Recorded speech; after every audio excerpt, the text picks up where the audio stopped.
All right, so we've hit the 2 o'clock mark, so I'm going to go ahead and get started. Um, Hi everyone, my name is Vanessa Zapata, and I'm a staff attorney at Just Zero. We're a national nonprofit that focuses on environmental and justice issues through the lens of waste. So thank you again for joining us for this special 30-minute virtual interview, Is It Really Green? Unmasking Greenwashing with Dr. Emily Oertling. I'm sure at the end of this conversation, you'll be knocking on our doors to keep for us to give you some more because Dr. Oertling is not only incredibly knowledgeable about this topic, but she really captures your attention. Before we start, I'm going to give a little bit of housekeeping. This event is being recorded and we will share the recording with registrants and we'll post it on our YouTube channel. Please feel free to introduce yourself in the chat and there will be a short Q&A at the end, so please submit questions in the Q&A function. Now let's get started. So Dr. Emily Oertling, thank you so much for being here. Dr. Oertling is an assistant professor of fashion merchandising and management at California State University, Sacramento. Dr. Oertling has spent her career championing sustainability in the classroom, weaving eco-conscious practices and meaningful partnerships into the very fabric of fashion education. Dr. Oertling also offers her expertise on our national coalition that Just Zero co-hosts called the Healthy Textiles Coalition. So Dr. Oertling, can you please start by telling us a little bit about your background and what drew you to sustainability in fashion and how that has shaped your work at CSU Sacramento? Well, thank you so much, Vanessa, for having me, and thank you for everyone for joining us today. I'm so looking forward to those Q&As at the end. So in regards to fashion, I always loved fashion since I was a kid. I really found, as a lot of people do, how powerful getting dressed is. So when anything, especially when you're young, feels out of control, it's sort of this thing you can have control over that you can express yourself with. And as, of course, I got older, I realized that not everybody actually feels that way about their clothing. And so I went into the fashion industry kind of with that problem solving attitude that I wanted others to have that joy, that power, that experience of fashion. But when I went into my undergrad, I entered the honors program at the University of Rhode Island, and that year was focused on global warming. And I quickly realized the impact of the fashion industry. And I was really lucky to have some really thoughtful professors between environmental studies and the fashion program, and they let me do what I want. They fostered my passions. They let me explore my interest in both. And so I see the same sort of desire to be a problem solver with my students here, where they enter this field because they want to solve a problem. They see that how negatively fashion can impact their lives or others' lives, but they also see the power to it. And then they agree as well that they don't want the thing that they love to be negatively impacting people or the planet. So it's interesting to watch my experience sort of repeat itself now that I'm no longer, well, we're all forever students, but I'm no longer on the student side of the classroom. That's awesome. Well, I love that origin story of how it all started when you were a kid. And Mhm. it's wonderful that you had mentors. And it really teaches us that we all need to be looking out for those mentors that really could connect your love of fashion and your love of environment. And now you're a mentor in that whole field yourself. And that's amazing. And one of the things that's really wonderful about this education piece around fashion is teaching folks about how you can combat against some of the negative aspects of the fashion industry, like greenwashing. So, for those who might be new to the term, how would you define greenwashing and why does it matter? Greenwashing is a deceptive marketing strategy. It often leads consumers to believe that what they're consuming has a lesser impact either on the land or the water or the atmosphere.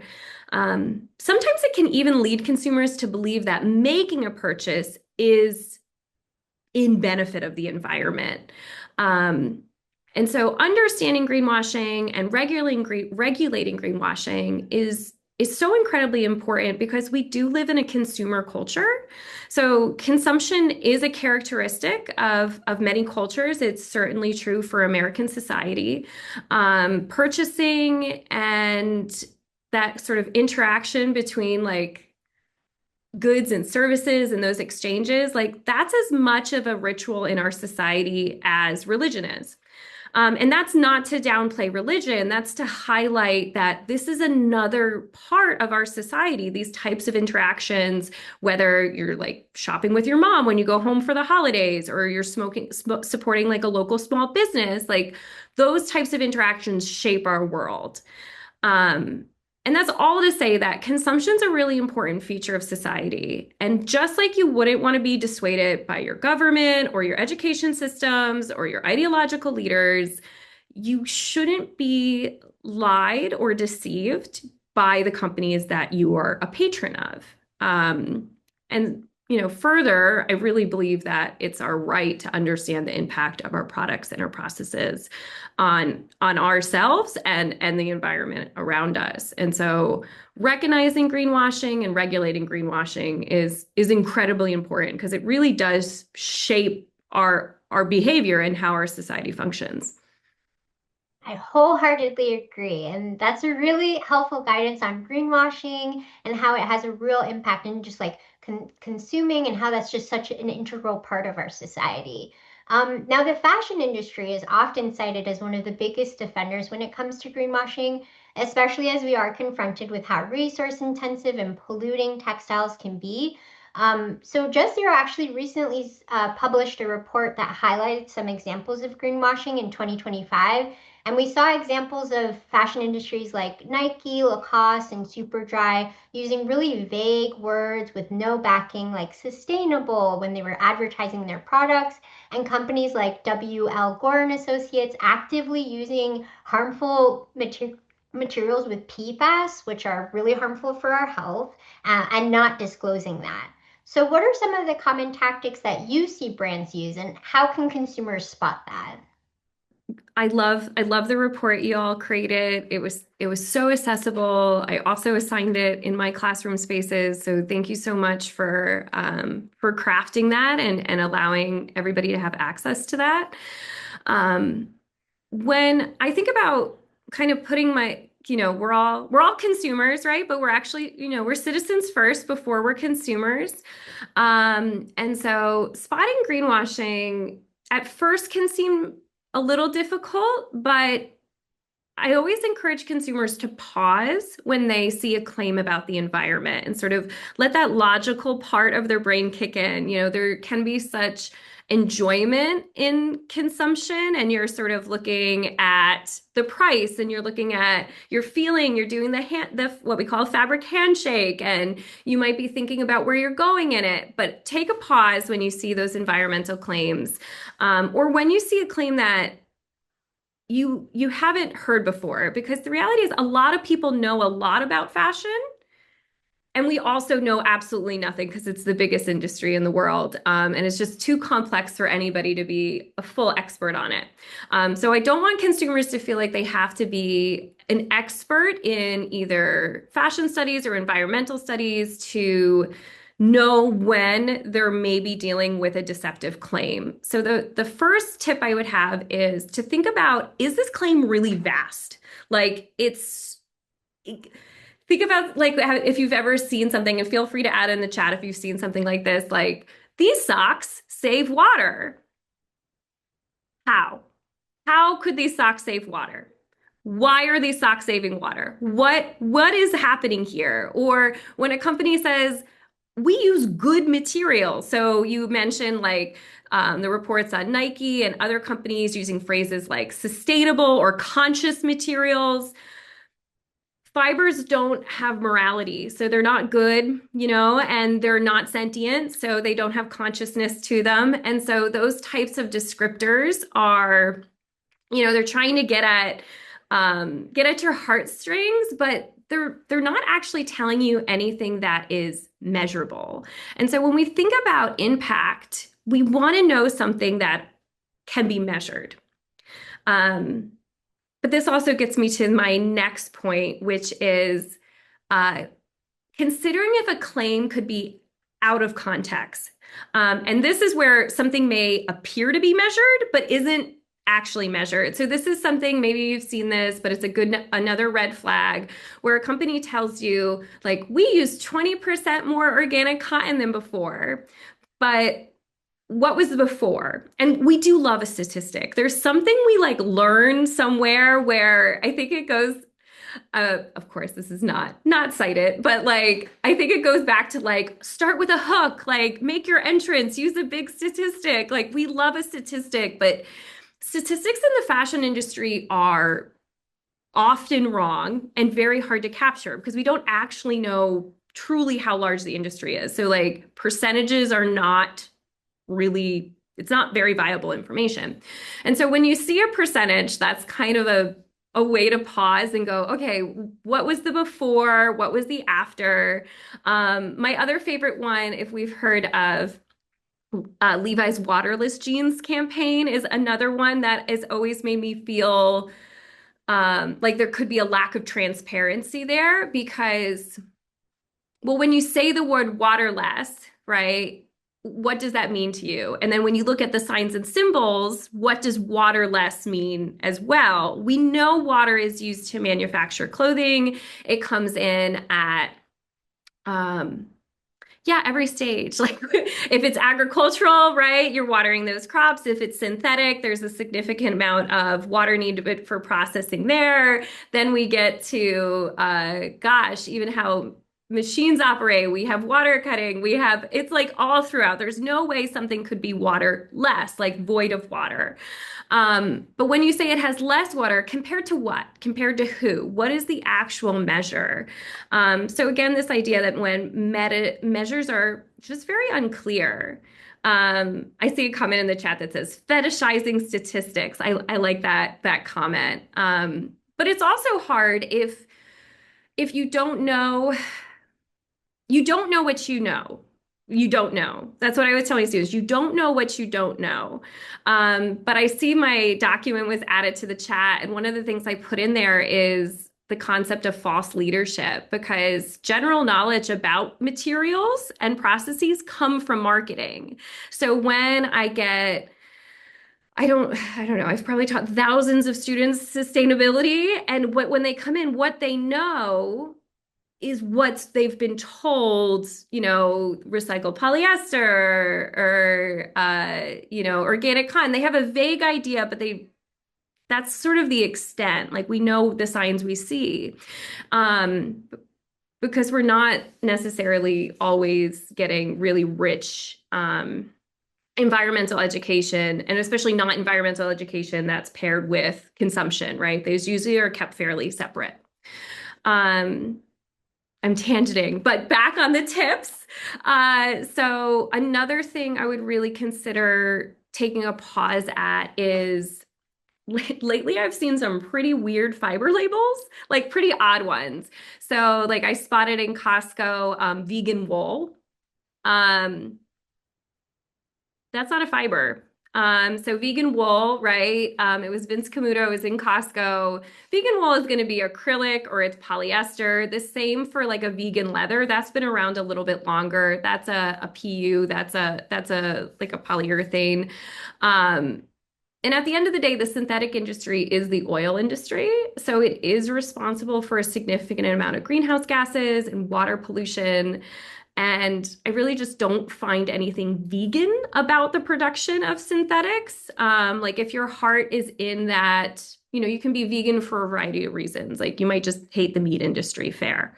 But if your heart is in the idea of you don't want to do harm to the planet, you don't want to do harm to animals, I just don't know that the synthetic replacement. I feel like that is a new type of sort of greenwashing we're seeing where it's tapping into that part of someone's identity. So I've seen vegan silk lately too, and that's most often a regenerated cellulose. Regenerated celluloses are things like modal, tencel, lyocell. They're really not a natural fiber. They're a natural fiber that are a natural starting point that is then mixed with a solvent. Um, that's an area of the industry I think we really do need to keep an eye on because it's heavily linked to deforestation and high rates of water pollution, poisoning land and water and people. There's a lot of clear evidence of the manufacturing of fibers like lyocell and modal, polluting the waterways in Indonesia. And so again, this vegan label doesn't really sit right with me. So if we pause as a consumer, you would also, that probably also wouldn't sit right with you, considering that you do know a lot about fashion, right? You've heard of cotton, you've heard of polyester, you have sort of basic knowledge of things. And then you go, what's vegan silk, right? What's vegan wool? And it just doesn't, if it doesn't sit right, it's because you're accurate. You know that there's something being deceptive here. I also am seeing a real huge uptick of cotton-like and natural-like listed under the fiber descriptions on Amazon. Um, this is all illegal, by the way. This is like against the Textile Act. You can't label things like this. Um, but it's not a thing. There's no natural like fiber or cotton like fiber. It is or it isn't. And so that is most often polyester. So my overall, we got vast claims, out of context ideas, and then if something just really does actually seem like a fraud, you remember you know this field very well. You grew up getting dressed, you know these things. So just if it doesn't sit right, then it's probably a lie. Question those claims.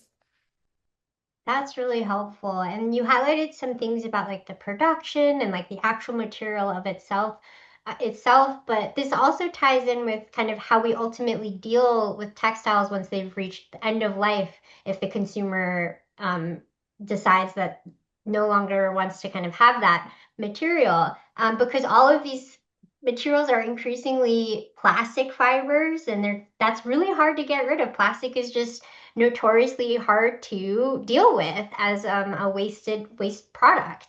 And now we're seeing a lot of industry groups promoting these false solutions, which in and of themselves are greenwashing tactics, like chemical recycling, which are essentially technologies that are just burning this waste and super toxic for our environment and public health, especially for the surrounding neighborhoods of these facilities, which surprise to no one is disproportionately low income communities or communities of color. And this is all not to mention the massive amounts of textile waste we ship to other countries as like a modern form of colonialism. And this is a problem that we're confronting, that we're tackling with the Healthy Textiles Coalition.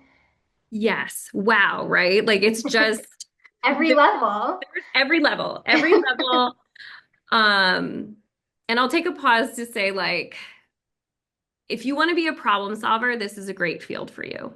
So don't let the negative, like the reality, it's not it is, right? This is the reality. Don't let that stop you from taking a slice on, right? And seeing what kind of positive change you can make because there's so much to fix.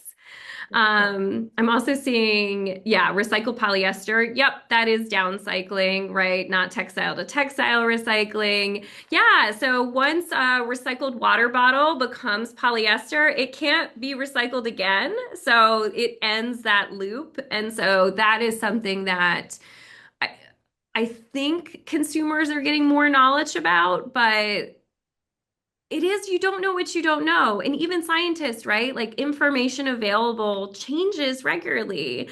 And so, our understanding will keep changing and adapting. As a social culturalist, so someone who looks at how society and culture then shape our behaviors. The things I can say for certain is, fashion and apparel, it's existed in every known culture throughout the history of time that we're aware of. That's not going to change, but take that as a grain of hope that we've had countless successful fashion systems in society. Pretty much the entire world has been built on textile economies before plastic ever entered the system. And so if we could do all of that, I think we can do this too. That's awesome. That's very inspiring, especially kind of as an individual who has to deal with this. So beyond individual consumer choices, what are really the systemic or policy level changes you think are most needed to address greenwashing in a meaningful way? Oh, absolutely. Because I know we were just talking about like consumer awareness, but I'm not one to blame the consumer. That's another marketing strategy we could talk about. I think what I would really love to see is that there should be no environmental attributes included in advertising or marketing. At the end of the day, a product is made with resources. Those resources are often finite. And that's not inherently bad. You know, consumption is natural. You're consuming knowledge. We're consuming interactions right now. I'm consuming coffee. We consume things. That doesn't mean we should get a gold star or a green star for it. Behaviors can just be behaviors. But for some reason, and I venture it's because clothing is so important to our identities and our culture, we really want the products we love to also do good.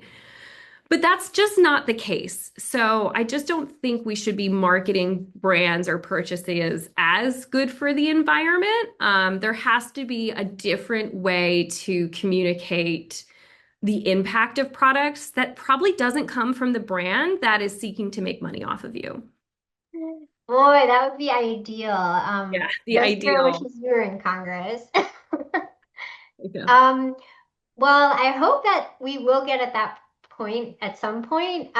But Just Zero does also offer some policy solutions in our Greenwash 2025 report as maybe stepping stones to get to this ideal that Dr. Oertling has outlined for us. So everyone always keep that in the back of your mind as you're pursuing policy solutions. But for audience members who kind of want to get started, we do offer a model toolkit for things like truth in labeling law, which is something that states, or if we can get it federally, that'd be awesome, to really require companies to be a lot more honest with how they label their products.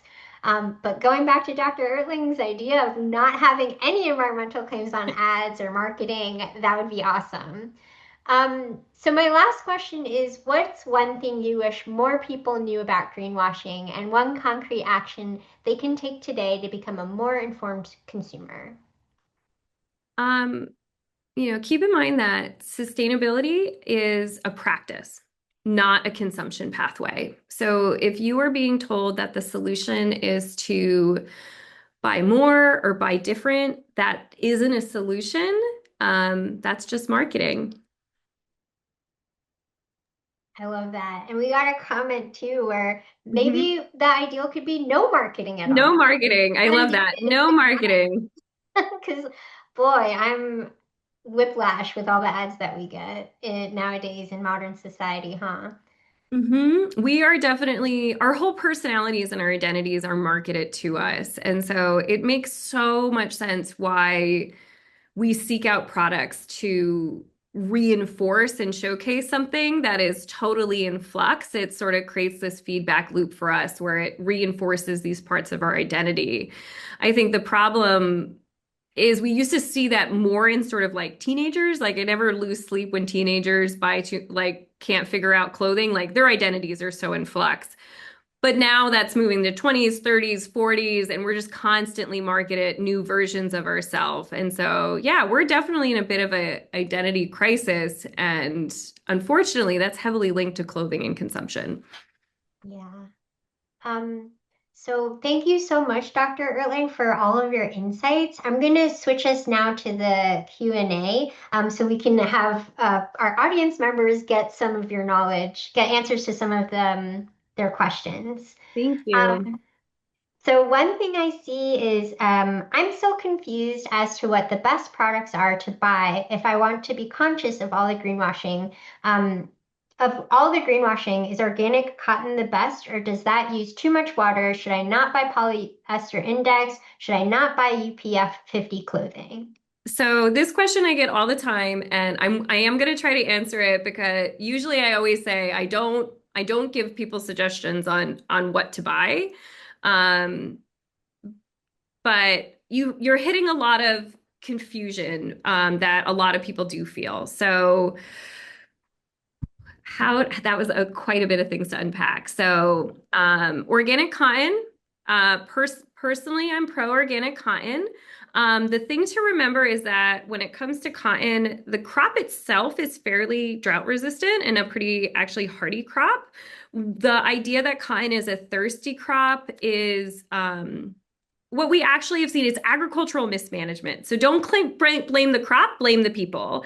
And so cotton that is typically grown in the United States, or organic cotton, is going to use significantly less water. So there's so many layers of a fiber because it's what the fiber is, right? Has its own characteristics, but where the fiber is grown or ranched or manufactured is actually pretty significant. Remembering that the clothing in the fashion industry is only manufactured in places with no EPA or environmental regulations and no labor laws. Like that is the reason that clothing is manufactured and was pushed out of the United States. And so you can get better cottons, but you should think about who is growing them, which is I'm not saying that's easy. That's actually hard to figure out.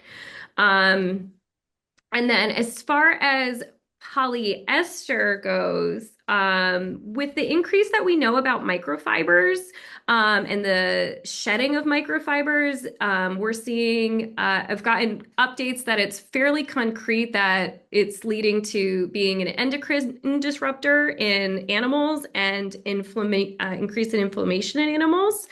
It's harder to test this on humans, of course. And so I would avoid polyester for those key reasons. And then additionally, I avoid polyester because I do view it as a conflict material. So just like a blood diamond or lithium, um, about 30% of the wars that have happened over the past 20 to 30 years were linked to oil. And so that could be another reason. But as I had just explained in all that, it really kind of depends what you care about. Like if it's water use, if it's conflict and social justice, like each fiber lends itself really differently. But the impacts on from synthetics on people on the planet is just so massive right now that I am avoiding of synthetics. That's helpful. And that's a really comprehensive answer to, I know kind of experts like you get that question a lot, like what specifically can I start purchasing? And it is such a loaded question. So that was really helpful that you gave all those details on kind of like your perspective and your knowledge around that, because I think sometimes people just are grasping at straws, like what is the right thing to do? It's such a difficult question. And these companies have made it that way. So it's very difficult. And thank you so Ultimately, much for your answer. yeah, don't buy what you don't need. And what you do need, do the best you can, but don't lose sleep over it. Because at the end of the day, you're a consumer that might need a bathing suit. You're not an oil baron polluting like the Amazon, right? So, sometimes you do need to purchase something that might be synthetic. Um, it's culture, it's accessible, it's complex, but beating yourself up about it is not, being perfect and like virtuous is not going to get us out of this problem. So do be kind to yourself while you're navigating consumption. So we're reaching close to the 30-minute mark, but we have a bunch of questions. I'm going to get to some, hopefully all of them, but we'll see.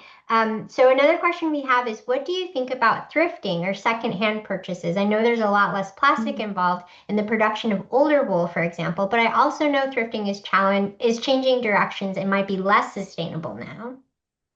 Okay, so I love this question because I do firmly believe that thrifting is a really great individual consumption pathway for folks to basically not engage with the main marketplace. So being able to engage with this secondary market, which is just as big as the first market, and sort of not drive basically the numbers up for a company, I think that's an awesome alternative consumption strategy, we would think of it as.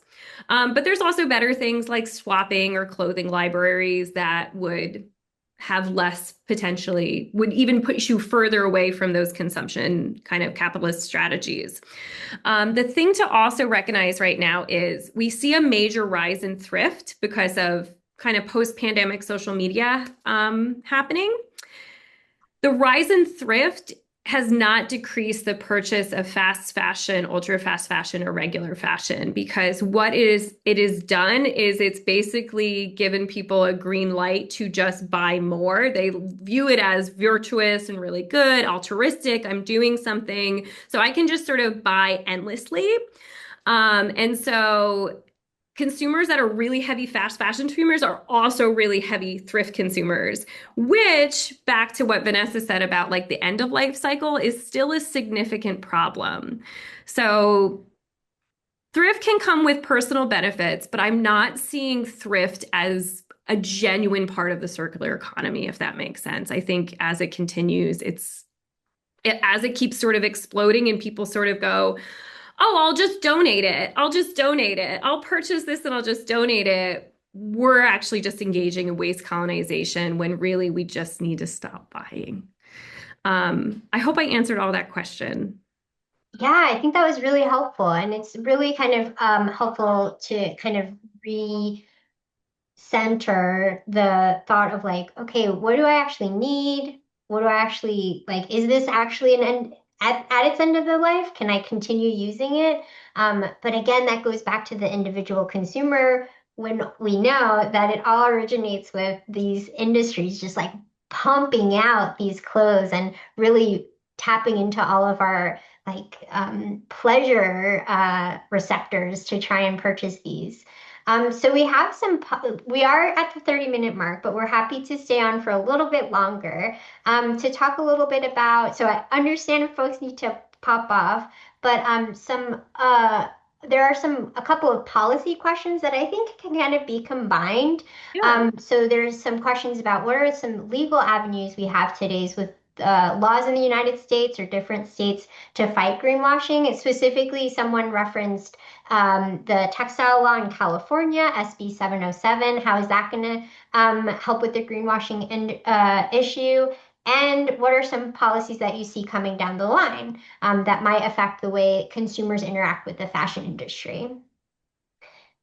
Okay. So I think we could sort of like both answer this a little bit Yeah. as the attorney on the panel. But I can sort of shed a little, I can kind of give a little perspective on what I see for SB 707.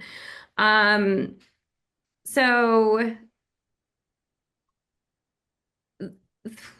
how do I say this? The way that law has the structure of that law, well, if you're not aware right now, there's kind of a little bit of a pause going where the American Apparel and Footwear Association is sort of pleaded with Cal Recycle that they unfairly picked the Landbell Group. And so I don't think there's been a resolution there. So right now the Landbell Group is the set to be the producer responsibility organization for California if that's upheld, if Cal Recycle's decision is upheld.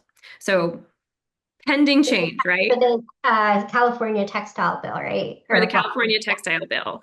One of the reasons I'm in support of the Land Belt organization, and full disclosure, I will be on their board starting in January if this continues. But one of the reasons I'm in support that is that in conversation with them, they were very supportive of my plea that this could accidentally greenwash California, having this type of conversation around textile recycling when textile recycling isn't possible and isn't a scaled solution, and the scaled solutions have significant environmental impact.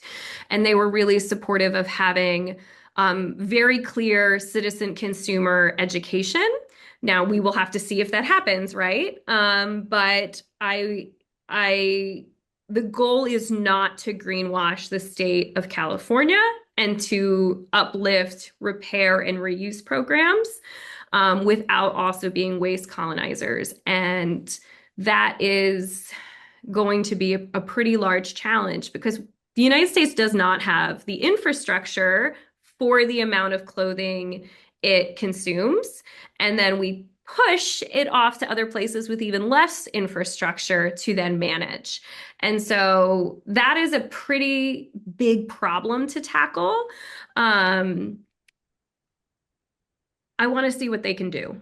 And if they are engaging with greenwashing, I will be really loud about it. Yeah, and so we got kind of an in the weeds 101 about the California. And so that was really helpful and kind of gives an answer to some of the other questions around the policy, like what do you see coming down the line? So this is a relatively new way of managing some specifically textile waste. But of course, all of our products are ultimately having this problem too of waste, which is some of the things that Just Zero does in terms of our policy work and education. So definitely if you're interested in textiles, we also cover things like plastic products, single-use plastic products. But overall, greenwashing is just like part of every industry. And so we really want to tackle it through policies if we can, because we want to keep these companies accountable. And so truth in labeling laws are one option. There's also the FTC's green guides, which is just kind of like an informal, more in, I mean, it's still pretty significant because it's coming from the federal agency in terms of guiding companies on what how they should be marketing their products to kind of be in line with the Federal Trade Commission's rules. And so the thing that we can see is just like different states trying to troubleshoot and come up with these different policies and laws, and allowing them to kind of explore that, and then having advocates like Dr. Oertling and all of you to keep those policies accountable to some of the things that they might want to explore. So, for example, this idea of chemical recycling, the industry is constantly lobbying representatives to incorporate that in various waste related policies. And so we want to be there to say, hey, no, this is not an answer. This is actually going to further some of the things we don't want and the purpose of these policies. So that's a long way of saying we're figuring it out and we need your help to figure it out and we need your help to push it, because we do need to keep these companies who've gone for so long without a leash, rein them back and say, hey, no, this is not acceptable. We live in a society. We need to protect our community. We need to protect our public and our health and our environment. Um, Dr. Erling, is there anything else that you'd like to end on? Ooh, and I'm seeing so many beautiful, beautiful questions in the chat. I just want to answer them all. Yeah. Remember, you have my email. It's at the bottom of the document. So actually, that's a great way to end on. This is something I've as you said, this is my jam. I've been doing this for 20 years. I've been educating in higher ed for 14. This is the thing I do is I like to educate the population. And so yeah, if there are questions you have that I can hopefully answer, I will try. And yeah, just thank you so much for being curious on this topic. That's the first step. So give yourself a pat on the back for that. And thank you so much for being here. I really appreciate it. Yes, and I'll echo that. Thank you all so much for joining us, and a special thank you to you, Dr. Ertling, for educating us and being a partner in this work. All right, so that's all for us. Yeah, we hope you have a good rest of your day. Thank you so much again for joining us.